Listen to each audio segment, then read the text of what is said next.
Good morning and welcome back to aviator.online.church. I just want to make sure that you guys are aware up front, and you'll hear it a couple times in the message today as well. But for the first time in a long time, there are some people here in the room, and they want to say hi to you on the count of three. 1, 2, 3. You see, they exist. Hooray! We are back open for business. If you guys want to be here in person, you can come on Thursday nights at 7:30 or on Sunday mornings at 10:30. But for those of you who need to be online for a while, coming out of COVID, either for any number of reasons, you're just not comfortable being back here yet, we're still here for you as well every Sunday at 10:30 at aviator.online.church. For those of you who might be brand spanking new, what you're looking at me in right now, this thing, is a video player. It's me. I'm on video. And this is where you're going to be seeing our live worship and our teaching time. If you need to talk to somebody one-on-one, down here in the bottom of the video, there's a button that says Live Prayer. You can click that, and one of our online hosts will be able to message you one-on-one so that you can connect with somebody if you have anything that you're struggling with. Over here is the online chat, which I know, again, right now is filling up with, oh man, has Dave lost weight? Spoiler. No. But anyways, that's what's over here. And on the top of that, there's some tabs that you can click on. One of them is for the Bible. We're going to be in Matthew chapter 5 today, and we use the English Standard Version, or the ESV. Another one is for notes. My notes will be on there so you can jot them down. There's one quote at the end of the message today that I really love. I hope you will love it as well. Up in the very, very top corner is a couple of links for our church's website. You can go to the main page or to check out our groups, or for giving when we get to that point in the worship service. I'm really grateful that you're here. I'm super excited to see you here sometime in the coming weeks. But for now, let's just get right back to online church, shall we? We will start the service in just a moment.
Hi, Aviator. We're glad that you're here with us today. Let's celebrate the goodness of our God. He has brought us from death back to life. We worship as the church made alive in Christ. Hope erupting, darkness shaking, faith is rising. We know, we know, we know. My heartbeat racing, living in your freedom, joy overflowing.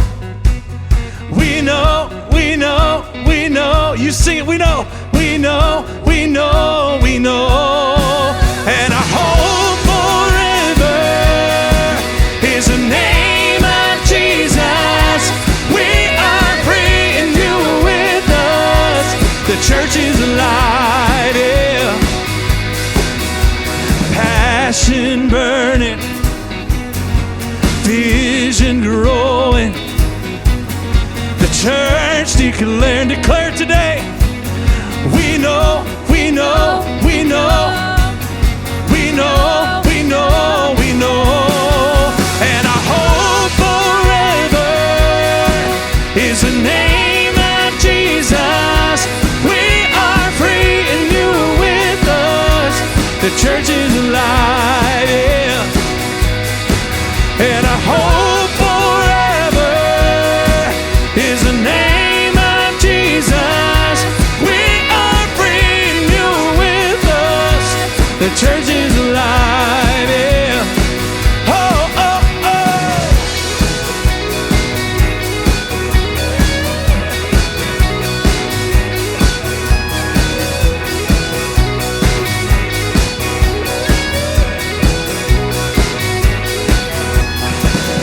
church, here's your part. What it sounds like. This is what it sounds like. This is what it looks like. This is what it feels like when the church is alive. Hey, hey, hey, hey. This is what it sounds. Make some noise. Woo-hoo! This is what it looks like. This is what it feels like when the church is alive. Hey, hey, hey.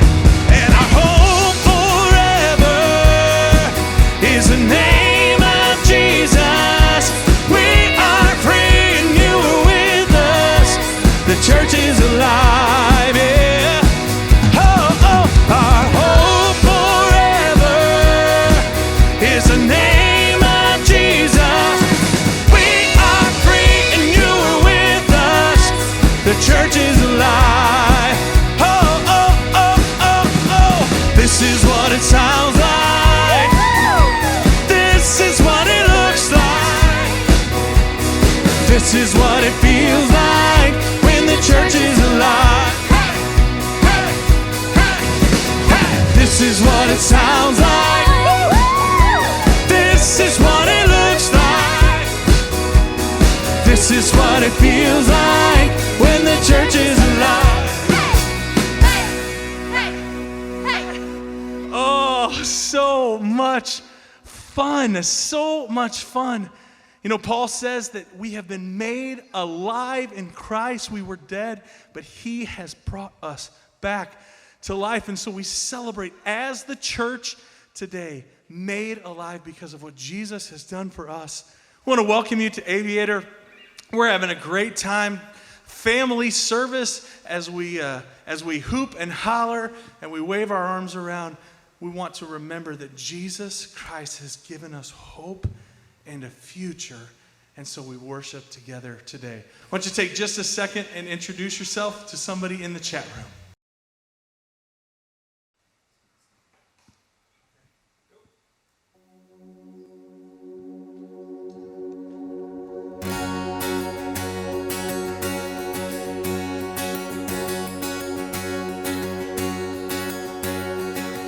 Who am I that the highest would welcome?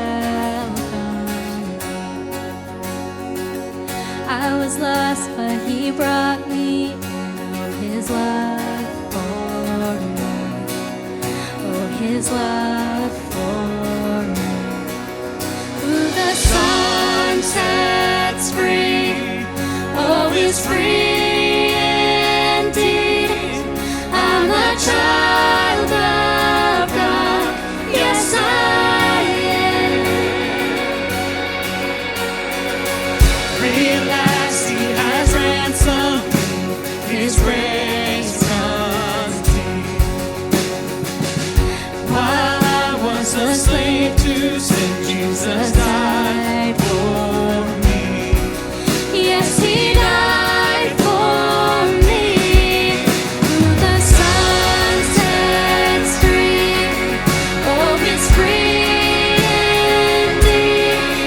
I'm a child of God, yes I am.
We are sons and daughters of the Most High God.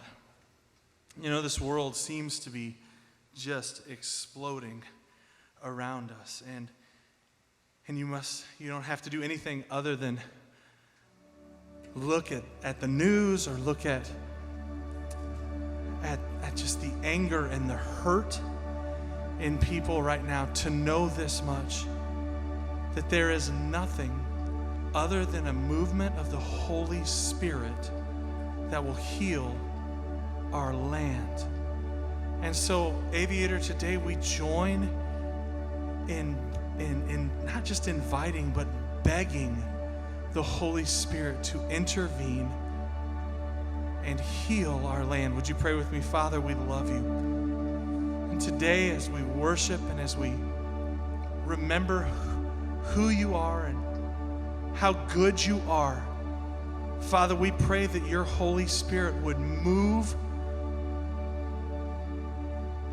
in our town, in our state, in our country, God, in such a powerful way that revival would fall, that millions would repent. Holy Spirit, fill our hearts.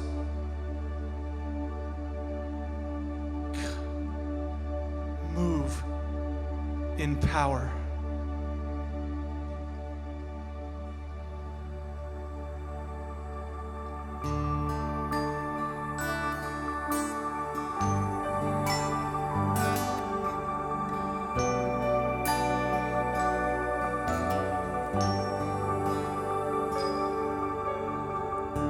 Spirit of the living God, Spirit of the living God, we only want to hear your voice. We're hanging on every word. Spirit of the living God, Spirit of the living God, we want to know you more and more. We're hanging on every word.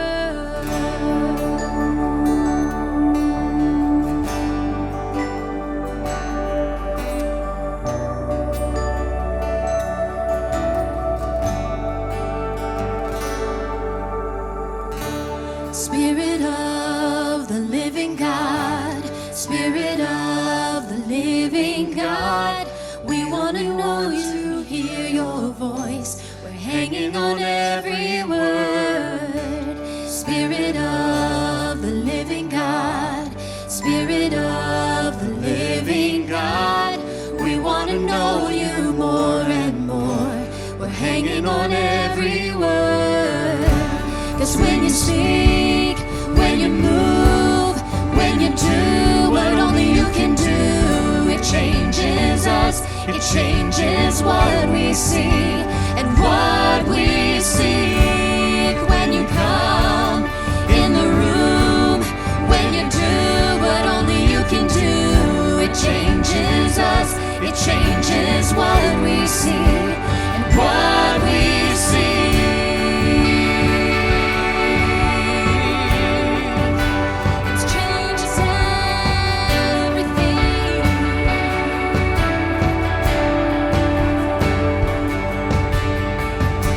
Spirit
And when you move all our fears. And when you move us to tears. And when you fall, we fall on our knees. And when you fall, we fall at your feet. And when you fall, we fall on our knees.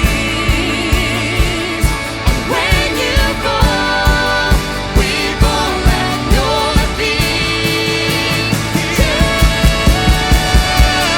When you speak, when you move, when you do what only you can do, it changes us, it changes what we see, what we see. When you come in the room, when you do what only you can do, it changes us, it changes what we see, what we see.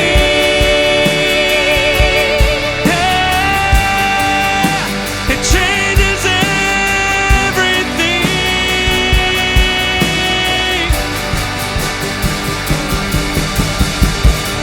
Spirit of the living God, Spirit of the living God, we only want to hear your voice.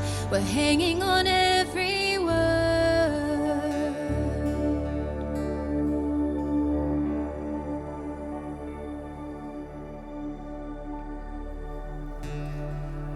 Well, we've come to the point of the service again that we call offering. It's an opportunity to continue in worship and our giving. And this week, I got to actually watch something kind of interesting at my house. So I don't know if you guys are aware. I have some sons. I talk about them from time to time here. And this week was my third son's second birthday. It was his birthday, and so we took the big brothers out to go buy presents, and we tried to make that day a special day just for Augustine. And that's really fun for mommy and daddy, and it's pretty fun for our 6-year-old. But can I tell you this? Our 3-year-old struggled a little bit with the idea of making something all about somebody else. And so we would try to coach him like, buddy, you got to give him your present, and you got to see him be so overjoyed, and you got to be generous. You got to be giving. You got to be a generous, loving, kind big brother. And there were instances on that day where we would see it, where like he would kind of catch just a little glimpse of it, and he would make sure his brother had a toy to play with. And at one point, he reached over and kissed Augustine on the forehead and was like, "Happy birthday, buddy." And my heart just exploded with joy watching him be generous. And then some other times, he was a different kind of thing. At one point in time, in throwing a major fit, he runs to his bed and he's screaming bloody murder. And I went in, I laid down on the bed with him. I started talking. I was like, "Buddy, what's wrong?" And he could hardly even vocalize. I'm like, "Are you upset?" And he's like, "Yeah." I said, "Why are you upset?" "Because it's Augustine's birthday and not my birthday." And in that, I saw this little selfish creature that we brought into the world, and I was so disappointed in his heart in that moment. And I guess as we engage in a time of offering, I can tell you this, and watching my 3-year-old this week, when he was generous, when he was giving, when he was compassionate, my heart sang. And when he was selfish, and when he was withholding, and when he was angry and greedy, it made me so sad. And so I guess as we approach this time, it's a reminder of what our heart needs to be during this moment. If you're in a spot where you're not ready, where you're upset, where you're withholding, where you're not ready to be giving with the right heart, I'm going to say something pastors don't often say: don't give today. Today we want worship to be an outpouring of our heart, of the gratitude that we have because of the good things that God has given to us. And so if that's where you are today, we encourage you to take this time to worship and to have a generous heart, and to pray that the money that we give today, as much or as little as it may be, that it will be used to make much of the name of the God. Let's pray.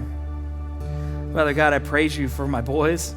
I praise you for the fact that they can teach me so much in such a short amount of time about what it means to to be generous, about what it means to be compassionate. God, I pray that Aviator is a church that gives in that vein and in that heart. God, I pray that you be with the money that is given here today, that God, you multiply it, that we bring what we have and that you bring the increase. God, we pray that somebody, because of an offering time today, who doesn't even understand the connection, is brought to a salvation in knowing Jesus Christ because of what's happening here today. God, we love you, we praise you. It's in your name we pray. And everyone said, amen.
Good morning, Aviator, and welcome back to aviator.online.church. But something special is happening today, something that we have been waiting for nearly 3 months for, something so magical that I'm going to have a hard time even explaining to you how excited I am today. But I want you to know that for the first time since the beginning of March, there are, wait for it, people in the room.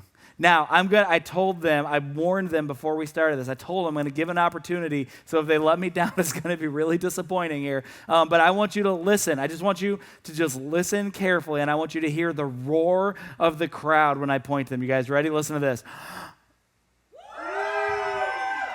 Oh man, and that's only like 10 or 12 people, so that's amazing, right? We're so excited. I'm grateful that we have the ability for you to be joining us online. These people are here to welcome you into that as well. But I wanted to make sure that you are aware that we are now open as a church. Now, you may be home because you are a higher risk category, and that's great. You may be home because you have a bunch of small children and you're afraid to bring them into the building. For that, I'll say feel free to bring them as long as you're not afraid of the coronavirus, I guess. If that's your issue, stay home. But if you just don't want them to be a distraction, since we're not doing children's ministry yet, I can tell you they will not be. We have coloring sheets and activity packs for the kids. We're trying to do some fun stuff for families and children. So we're kind of doing a little bit of a hybrid. We're going to be here on Thursday nights at 7:30. Sunday mornings at 10:30 in the building, but also, as you are joining us today, Sunday mornings at 10:30 at aviator.online.church. We're going to give it a little bit of time, make sure that everything looks like it's coming back okay from the coronavirus, and then we are going to hopefully open back and run full bore later this summer. So I'm excited. It means that we are nearing the light at the end of the tunnel. We are determining that it's not a train that's going to run us over.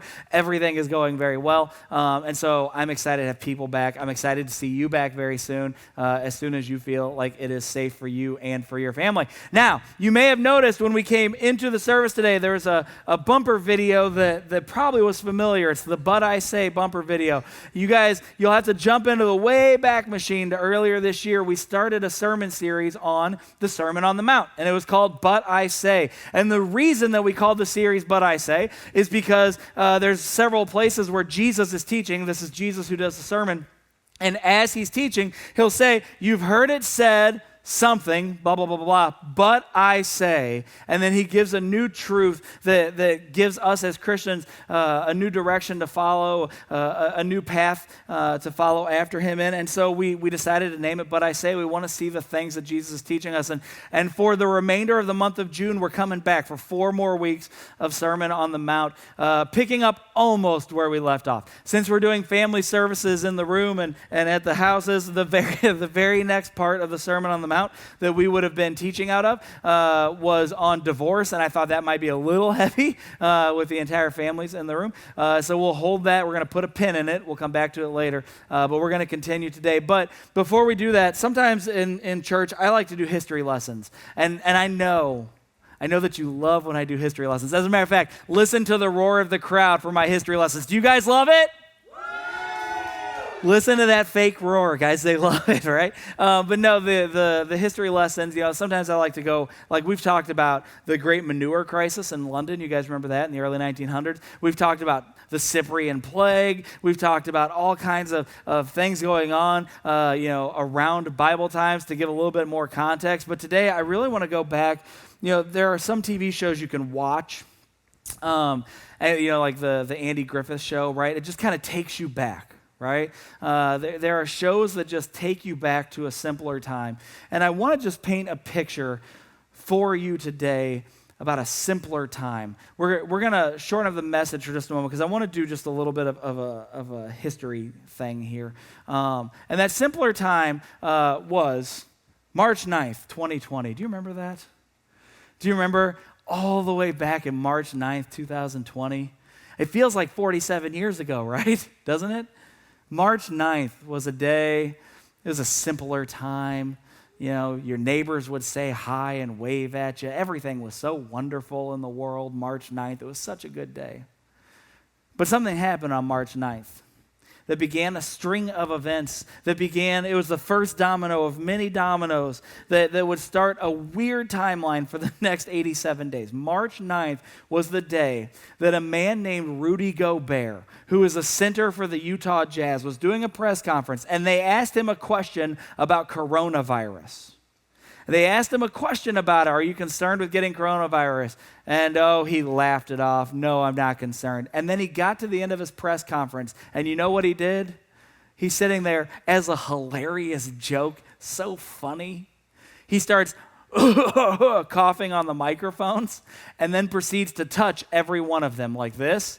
And then he gets up laughing and leaves the room. And here's the thing. The reporters laughed too. It was a lighthearted move. He was not trying to be a terrible monster and shut down the entire world. That was not his intention. It was just exactly what he did.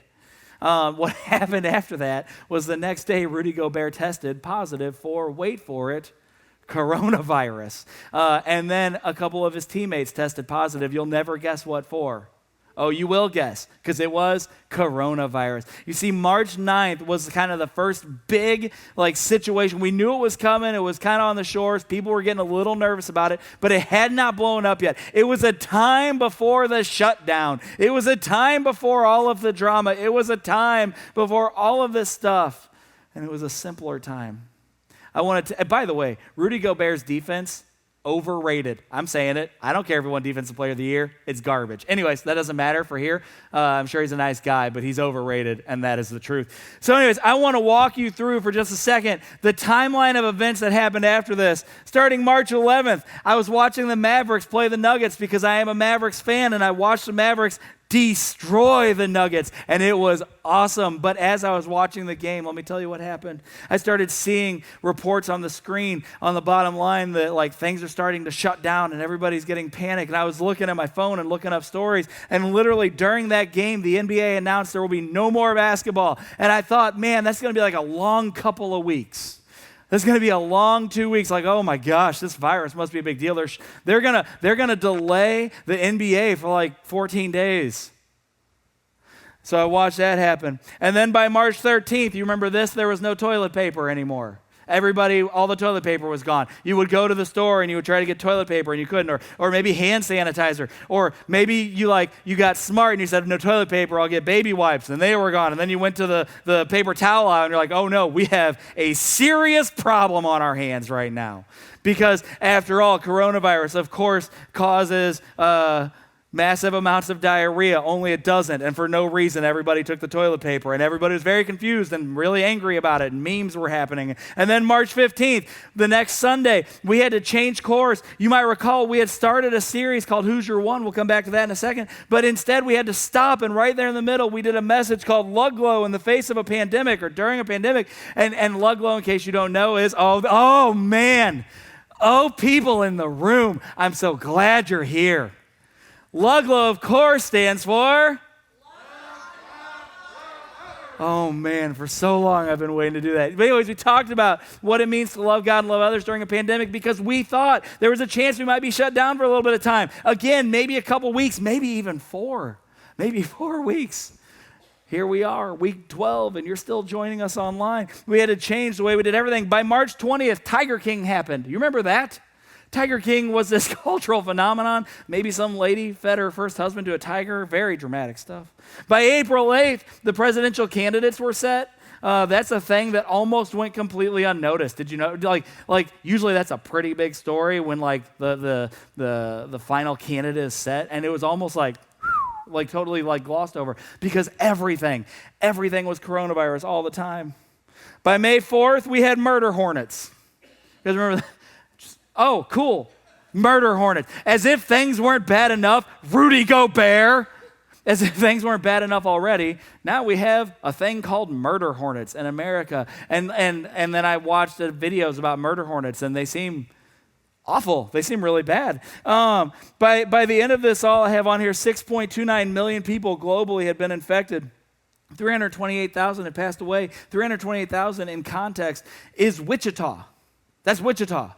The entire city of Wichita gone from planet Earth as a result of coronavirus. And then as if all of this, like we're finally getting to the end and the lockdowns are being lifted and there's a little bit of a light at the end of the horizon. And we talked about it last week, but May 25th was when the police interaction with George Floyd happened. And I got to say, like as coronavirus was this massive story, it was this huge story. And it was dominating the news cycle for longer than I've ever seen anything dominate the news cycle. And then once the fallout from George Floyd happened, and then the protests started, and then the riots started, and then the looting started, and then it started spreading to different cities, and then people said hurtful and sensitive things, and then other people said hurtful and sensitive things, and then there was all of this tension and all of this drama. Like, I gotta say, does it feel to anybody else like coronavirus was 15 years ago? Like, I mean, like, I was thinking about this week, like, oh my gosh, that's still happening. Like, that's a thing that still exists right now. This, I want you to know this, was 87 days.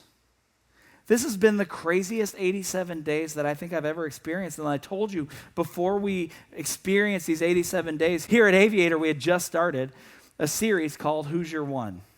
And we were talking about the fact that we needed to identify somebody in our life, in our existence, in our sphere, in our circle, who needed to know the story of Jesus, who needed to be introduced to what salvation was all about, somebody who was lost, and we wanted to target those people, and we were going to tell them about the love of Christ because I said something in the last message before we had to get out of that series, and what I said was because the world is desperately in need of Jesus. If these 87 days haven't proved that to be true, I don't know what possibly could.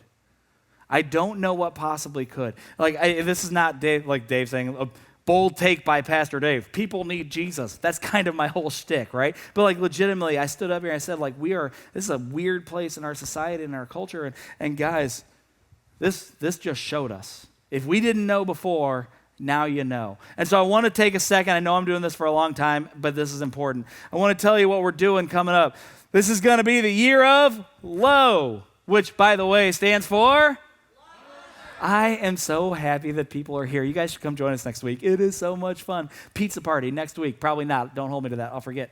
But anyways, we're going to do the year of love others because here's the thing. We've been talking for pretty much since I've been here about loving God and about how to love God better and all this. And we started to transition to Who's Your One in an effort to begin the process of actually now targeting our community and reaching out to those around us to love others, to take the love of God to others. And so we're going to spend an entire calendar year doing targeted outreach, doing targeted community outreach. And I want to show you the next 3 series that we're going to be doing starting in July. We're going to do But I Say for the next couple weeks. And then starting in July, there's a study we're going to do that's called The Art of Neighboring. I'm going to preach through it here, but there's a study that you can do at your home. We'll have a couple of opportunities. You can watch it with me, and we can dissect it together on Right Now Media. But The Art of Neighboring basically is aggressively learning how to be a neighbor who can tell people about Jesus. After that, we're going back to Who's Your One? Now, who's excited to finally go back to Who's Your One? Can I get, I cannot tell you. I'm confident God is going to do massive things in the hearts of people, both in the pews and out in the streets during that time. And then starting in September, we kind of looked at it, and I've talked about wanting to do financial peace for a long time. It's the Dave Ramsey class, in case you don't know. Big Dave Ramsey fan here, this guy right here. But I thought coming out of coronavirus with so many people having lost jobs, with so much financial uncertainty and concern, we thought it would be a perfect time here coming into the fall to offer that class. That it's a great way to outreach to people who you love and say, hey, I know you're struggling. Here's an opportunity to learn how to handle yourself. So this is what we're going to be doing. We're going to be doing the year of low. Everybody say it with me, the year of low. You ready? The year of... No. The year of? There we go. And if you say it in a low voice, it sounds even better. But the year of low, guys, I just want to take a second to let you know, we coming out of this thing are going to be focused on our communities and on reaching people with the gospel because, man, they need it. So that's the plan. So from there, I just want to remind you, we are back into But I Say right now. This is in Matthew. The sermon is Matthew 5 through 7. We're going to be in Matthew 5 today. And the title of the message today, kids, is Don't Swear the Second Way Either. Don't swear this. Definitely don't swear the first way, right? Children, don't swear the first way. If you don't know what swearing is, it's saying bad words. Don't swear the first way. But today we're going to talk about a second way that the Bible brings up where it says not to swear. And so we're going to look at what Jesus has to say about this. Now, before we get into it, I want to remind you real quick that the whole process of the Sermon on the Mount, the reason that Jesus said, you've heard it said this, but I say, is because what he's doing is taking rules and laws that are found in the Old Testament, and he's essentially bringing them forward and saying, you've heard, don't do this. When he says you have heard, it's because it's an Old Testament rule or law. And then he's basically building on it, but I say to you, and then he's laying down a new understanding for what that rule or what that law is all about. And today we're dealing with swearing, but not by saying, bad words. This is not to swear on things. And so we're going to read the passage first, and then we're going to pull out, and I know I took a long time up front to talk about where we're going next, but we're going to do 3 quick points on what Jesus has to say about swearing the second way. So again, starting in Matthew 5:33, it says this, again, you have heard that it was said to those of old, you shall not swear falsely, but shall perform to the Lord what you have sworn. Verse 34, but I say to you, you guys hear it, right? But I say to you, do not take an oath at all, either by heaven, for it is the throne of God, or by the earth, for it is his footstool, or by Jerusalem, for it is the city of the great king. And do not take an oath by your head, for you cannot make one hair white or black, or at all, in some of our instances. Verse 37, let what you say be simply yes or no. Anything more than this comes from evil. And so we're going to look at this and kind of dive into what this passage is actually talking about. I have a few other passages we're going to do along the way. And kind of I knew I was going to take a little bit of time up front today. And so we're going to jump right in and we're going to go point and then the verse that kind of explains it and spend a little bit of time going through. According to this clock, I have 8 minutes and 30 seconds. Not happening. Here we go. Point number 1. For sure, don't swear falsely. Absolutely for sure, do not swear falsely.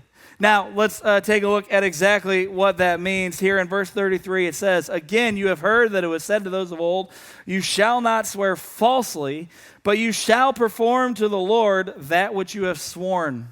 There are several places in the Old Testament that this could have been taken from. The one that I pulled that I think kind of explains it the best is in the book of Deuteronomy chapter 23, starting in verse 21 through 23. And listen to this. It says this. If you make a vow to the Lord, you shall not delay in fulfilling it, for the Lord your God will surely require it of you, and you will be guilty of sin. But if you refrain from vowing, then you will not be guilty of sin. You shall be careful to do what is past your lips, for you have voluntarily vowed to the Lord your God what you have promised with your mouth.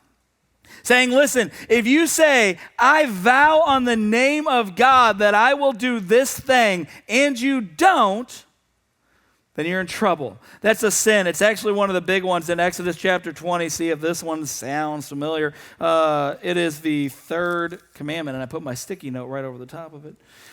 Third commandment, you shall not take the name of the Lord your God in vain, for the Lord will not hold him guiltless who takes his name in vain. When we're talking about this idea of swearing and using the name of God in order to say, this is something I will do, if you didn't swear it, if you said you're going to do it and then you forget, it's, you shouldn't have forgotten. But if you bring and incite the name of the Lord and say something like this, with God as my witness, blah, blah, blah, blah, blah, blah, blah, right?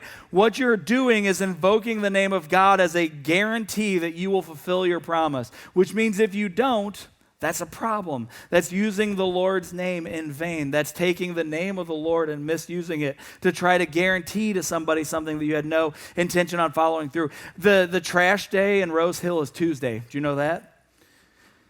If you go out of this place remembering that Rose Hill trash gets picked up on Tuesday, then you will do a better job than me. Every Tuesday I tell my wife, I will put the trash out, dear. I will put it out. It's going to happen. I will put the trash at the curb. We've lived there for 5 weeks, and I think 4 times I've forgotten to put the trash out. And then the thing is overflowing, and the garage stinks like dirty diapers, because when we have trash, it's bad, right? The smell is bad. We're in that stage of life. But here's the thing. My wife knows me. She knows that I'm just not smart, right? If I tell her I will just do this and then I forget, she can certainly be frustrated. But did I sin in that? No, I just forgot to do a thing.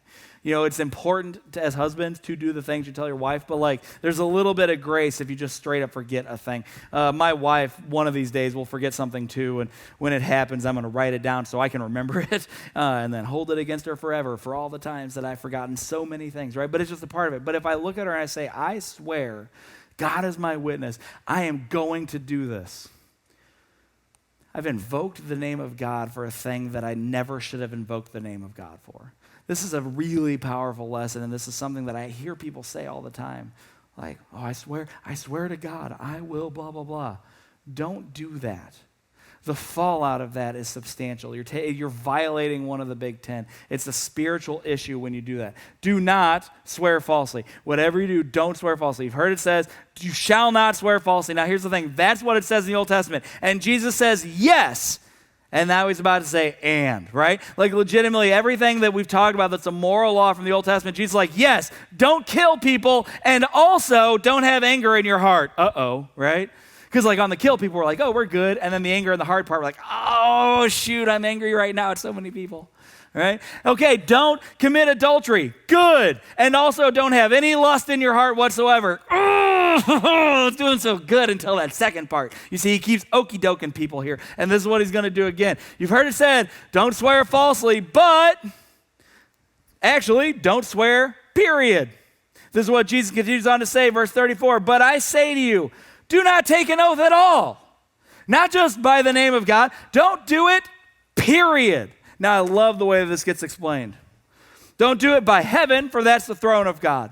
Or by the earth, for that's his footstool. Certainly don't do it by Jerusalem, for it is the city of the great king. And do not take an oath by your head, for you cannot make one hair white or black. You definitely don't do any of this stuff. It's one of these deals I love as Jesus explains this through. He kind of starts from the very top. The reason he says don't swear falsely by God is that you're taking the Lord's name in vain. You say, okay, great. I won't swear on God's name, but I need these people to know that I'm super duper serious. And so I've got to swear on something.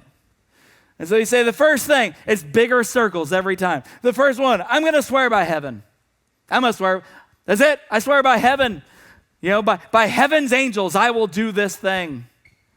She's like, no, don't do that. You can't do that. Okay, great. I can't do God, not heaven. I know. Let's do the next one. The earth. I'm going to swear by the earth because I live on the earth. That seems reasonable. No, don't do that. The next one, okay, Jerusalem. I'll swear by Jerusalem. No, you can't do that.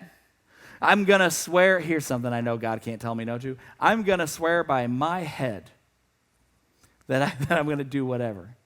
You know what's interesting about this? All these things, there's a reason that you can't do it. Don't swear by heaven, for it's the throne of God. Don't swear by earth, for it's his footstool. Don't swear by Jerusalem, it's the city of the great king. And do not take an oath on your head, for you cannot make one hair white or black.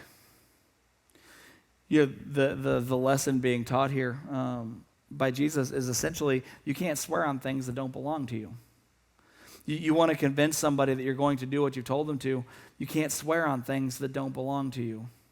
I got a kid who every so often decides that he wants to get a little bit creative in his argument style. A while back, he told me this. This is a thing he actually said with his actual mouth, and I heard it in my actual ears. I was trying to get him to do something, and he said to me, his father, he said the following thing: I'm not going to obey unless you give me this. And he listed some toy that he wanted, right? I'd taken it away from him, and he was mad about it. He says, I'm not going to obey unless you give me this toy back. And first off, I thought, that's adorable. That's the cutest thing. I'm going to crush you, but that is absolutely adorable that you think you have that kind of authority in this relationship. That's precious, because you don't. You just don't. But in my head, and I've talked about this before, but with kids, it becomes very much obvious.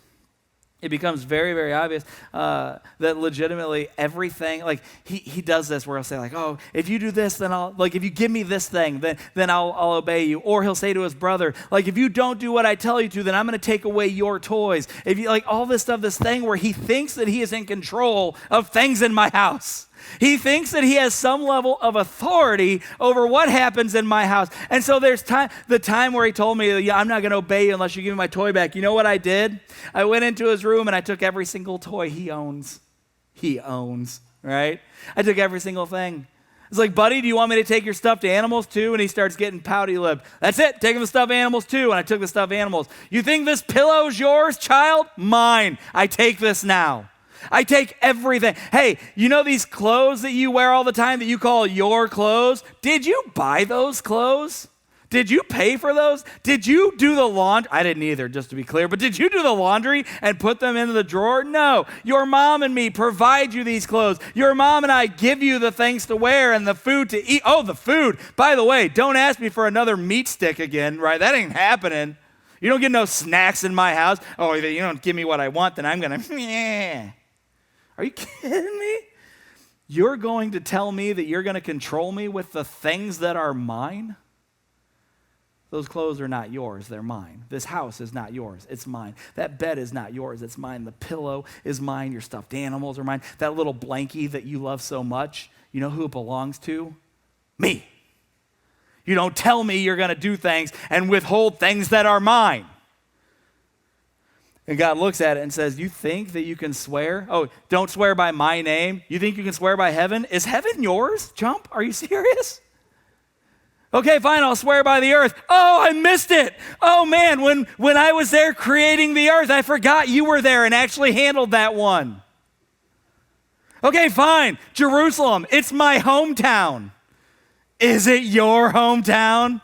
You know what Jerusalem is? My city. It's mine. Okay, fine. You know what? I'm going to swear by the hair on my head. Oh, are you now? Men, how many of you wish you had more hair and every day you wake up and you look in the mirror and you go,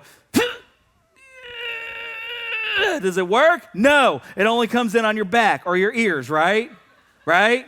Yeah? Because even your hair you don't control. The God of the universe says, don't swear on this or on this or on this or on this. They're mine.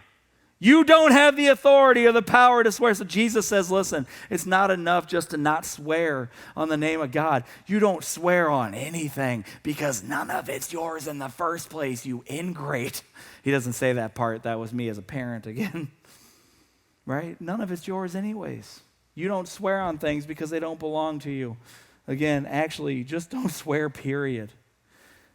And then I love kind of how it wraps up here. Point 3 is this. You just let your words and actions reveal your character. You know why you swear an oath on things? You know why you say, I swear, with God as my witness, I'm going to do this. Because you're trying to convince somebody that your word is good. You know that? Like, I swear that I'm going to do this. I swear on my mother's grave that I'm going to blah, blah, blah, blah, blah. You're trying to convince somebody and give them more words so that they know that you're super, super earnest and that you're really sincere. You know how you can actually let people know that you're super duper earnest and really sincere? Let your words and actions reveal your character. This is from verse 37.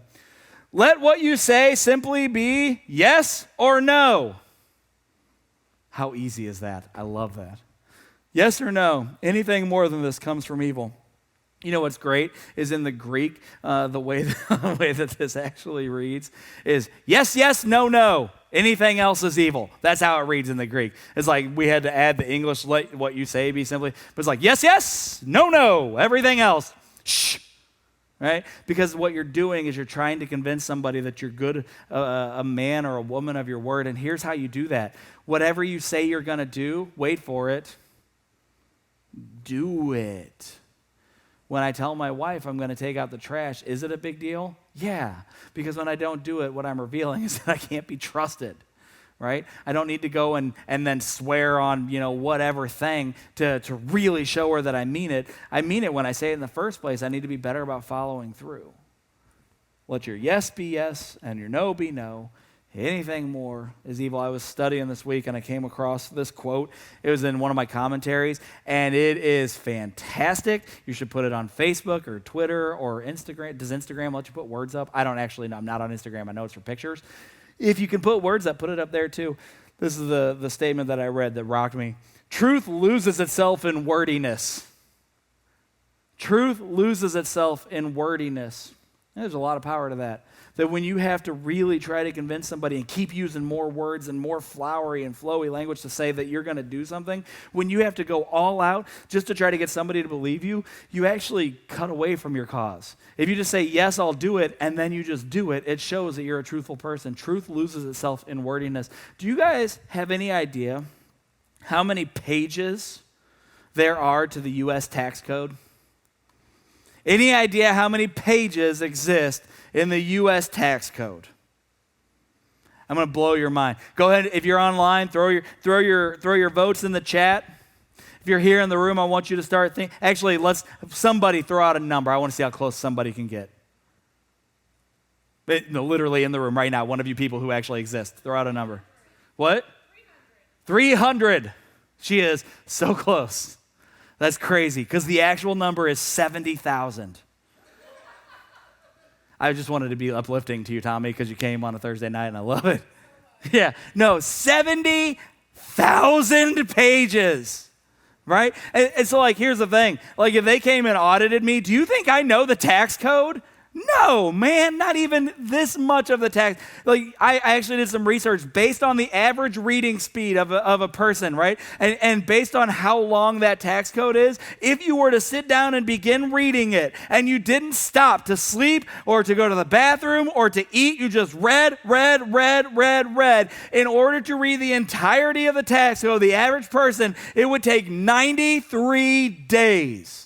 24-hour days straight through. Yeah, one might argue the IRS could learn a little something from this. Truth loses itself in wordiness. Nobody knows how the tax code works. Nobody knows. The people at H&R Block are just guessing. I think they throw darts at a board, put numbers on the sheet, and off it goes because nobody understands it. 70,000 pages. You have to have some kind of crazy degree to understand all that nonsense. What if the tax code was just this? Hey, if you make this much, you owe this percentage, period. Well, that sounds nice and easy, doesn't it? When Jesus is looking at this and he's saying, people go crazy and they try to swear things. They try to swear by God. They try to swear by heaven. They swear by the earth. Swear by all this stuff. Simple and direct. Let your yes be yes and your no be no. And then when people need something, when they have somebody, they're having an issue and they need to be able to speak to someone, to reach out to somebody, who are they going to go to? They're going to go to the trustworthy one, not the one who says all the pretty, flowery things about how they're going to do this amazing thing, but just the people who are dependable and reliable. Jesus says this, legitimately to swear and to use God's name in that swearing process is sinful. He goes further to say, don't swear by anything. It's all sinful. It comes from evil. Let your yes be yes and your no be no. Man, that we could be a church full of people who are known like that. That when I say something is going to work, when I say I'm going to make something happen, when I say that I'm going to pray for you, that I actually pray for you. That we could be people who are people of our words as we begin to gear up for this year of low, and we're talking about reaching out into the community. The community that we are going to be reaching out to will want nothing to do with us if they don't believe they can trust us. If we have not proven ourselves to be trustworthy, then we will have no impact as we begin to reach out. So I cannot stress this enough. It's kind of a odd little passage there in the middle of like the anger and the lust and divorce and but also don't swear on things, but it's really important. It's time to be men and women of our words. I love you, Aviator. Oh, it's so nice. I cannot stress enough, if you guys are ready to come back into the building Sunday mornings or Thursday evening at 7:30, it's a small crowd, so you can space out better. I'm so excited to get going on the year of Love Others. I'm so excited to do Who's Your One. I'm so excited to do the Art of Neighboring. I'm so excited to do all these things because I think as we reveal ourselves to be people who can be trustworthy, people who are chasing after God, that I think our culture right now, more than maybe any time ever since I've been alive, is ready to listen. Let's pray. Father God, I praise you for the Sermon on the Mount. I praise you for the words of Jesus here today. God, I ask right now that you would help me to be better at being a yes, yes, no, no person. God, somebody who doesn't make promises that they don't intend to keep or make promises they just plain forget. But God, help me as I seek after you and as I seek after your will to be better, to be stronger, to be a person who is reliable, to be somebody who, God, people will trust on and depend on, God. Not for my own self-inflated ego, but because I want to be able to use that trust to point them towards you. God, help Aviator to be a church of yes, yes, no, no people. We love you. It's in your name we pray. And everyone said, amen. Love you guys. We'll see you back next week.